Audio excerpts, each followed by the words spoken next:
नमस्ते, जय श्री कृष्णा, राधे राधे। नाच की गीत बहुत सुंदर है, पूरा गाना सुनना।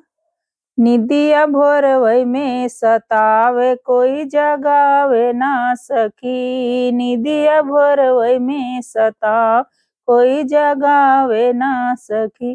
कोई जगावे ना सखी हो, कोई जगावे ना सखी, निदिया भोरवई में सतावे कोई जगावे ना सखी।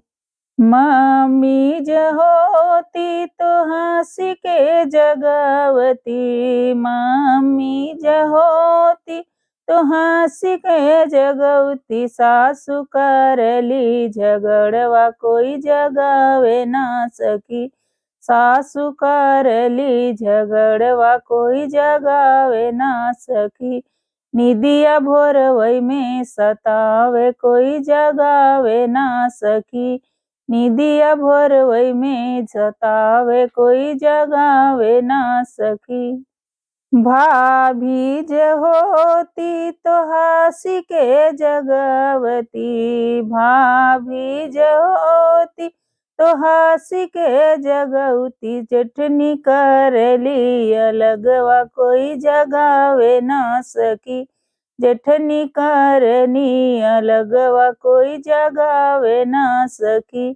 निदिया भोरवई में सतावे कोई जगावे ना सखी, कोई जगावे ना सखी,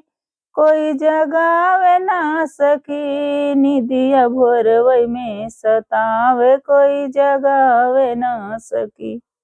दीदी ज होती त हंसी के जगवती, दीदी ज होती तो हंसी के जगवती, नंदी करली चुगलिया कोई जगावे ना सखी, ननदी करली चुगलिया कोई जगावे ना सखी, निदिया भोरवई में सतावे कोई जगावे ना सखी, निदिया भोरवई में सतावे कोई जगावे ना सखी,